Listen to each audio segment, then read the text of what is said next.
Hi viewers, நம்ம மாடி தோட்டத்துக்கு போய் ரொம்ப நாள் ஆச்சு. ஸோ மாடி தோட்டத்துக்கு போய் பாருங்கள், இது லெமன் செடி ரொம்ப காய ஆரம்பிச்சிச்சு. என்ன சைடில் பார்த்தா லெமன் பாருங்கள் பழுத்து கீழே விழுந்திருக்கு. ஒரே ஒரு லெமன்.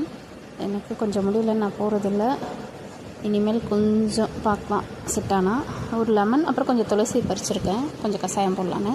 அப்புறம் பாருங்கள், நம்ம நித்தியமல்லி சூப்பராக பூத்து குழங்குறார். கூடவே பட்டர்ஃப்ளை வந்திருக்கு பாருங்கள். பட்டர்ஃப்ளை பார்த்தோன்னே ரொம்ப ஹாப்பி.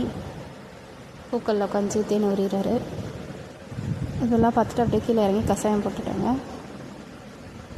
அப்புறம் வந்து செம்பருத்திலையும் ஒரு பூ பூத்துருந்தது கீழே பாருங்க. நல்லா ஹைட்டாக ஒரே ஒரு செம்பருத்தி வந்துருந்தது. முட்டுங்களும் நிறைய வச்சுருக்கு. செம்பருத்தி பறித்து நம்ம இது பண்ணலாம், சாப்பிட்றலாம் அப்படின்னு. நான் அன்றைக்கி ஒரு நாள் செம்பருத்தி டீ போட்டேன், இன்றைக்கி வெறுமனே சாப்பிட்டேங்க. அப்புறம் பாருங்கள், மேலே போயிட்டு ஈவினிங் நித்தியமல்லி அறுவடைங்க. ஸோ மாமியார், நான், இவன் 3 பேரும் சேர்ந்து பறிச்சுட்டு வந்தாங்க.